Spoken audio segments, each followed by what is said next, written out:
Déjà la 5e écurie à avoir présenté sa monoplace, Mercedes a révélé sa W12 mardi dernier. Après la diffusion d'images de synthèse sur ses réseaux sociaux, l'écurie septuple championne du monde a réalisé une présentation avec les deux pilotes, à savoir Lewis Hamilton et Valtteri Bottas, le team principal Toto Wolff et le directeur technique James Allison. Ce que je vous propose, c'est qu'on commence cette vidéo tout de suite avec la présentation de la livrée. Vous êtes prêts ? C'est parti!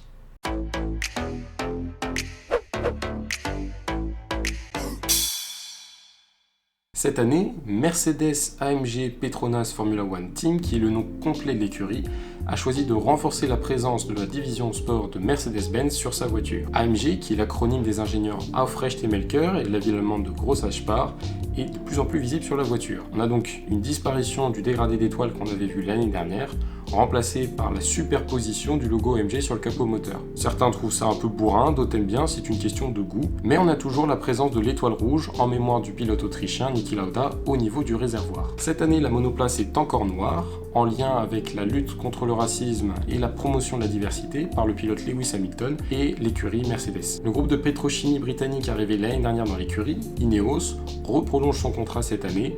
On a donc la présence de rouge au niveau de la cheminée et sur les pans intérieurs de l'aileron avant et l'aileron arrière. Sinon, on a toujours la même signature avec le bleu turquoise de Petronas, le groupe pétrolier malaisien, avec notamment les flancs et aussi les jantes. Voilà pour le tour de la livrée, on passe maintenant à la monoplace.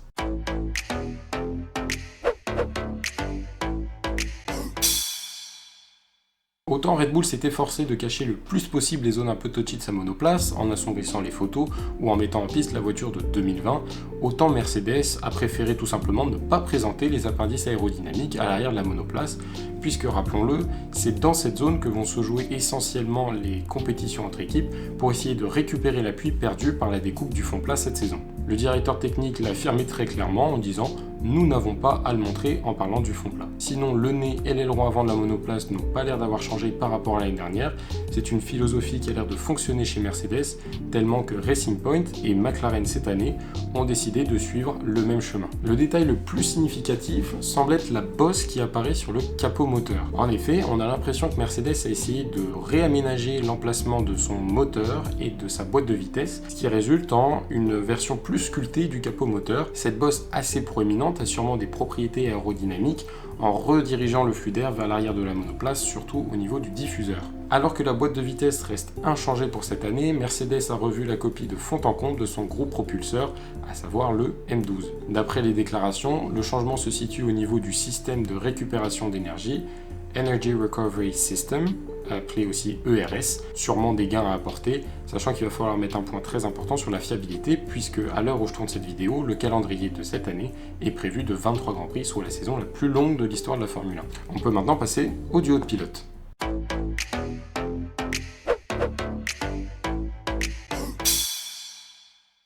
Pour ce qui est des pilotes, je ne vous apprends rien, Lewis Hamilton a re-signé pour une saison encore avec Mercedes.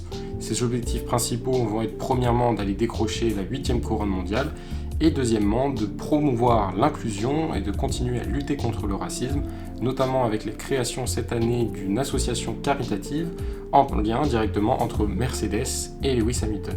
Pour ce qui est de la seconde voiture, on a encore et toujours Valtteri Bottas, l'éternel wingman officieux de Lewis Hamilton. Valtteri Bottas qui sort d'une saison 2020 assez compliquée où il s'est fait pilonner par Lewis Hamilton et qui a fini tout juste devant Max Verstappen dans sa Red Bull. Les deux pilotes n'ayant un contrat que d'une seule saison, on pourrait s'attendre à la fin de l'année à des changements du côté de l'écurie allemande en vue de changements de réglementation pour 2022. On peut maintenant passer aux ambitions de Mercedes pour 2021.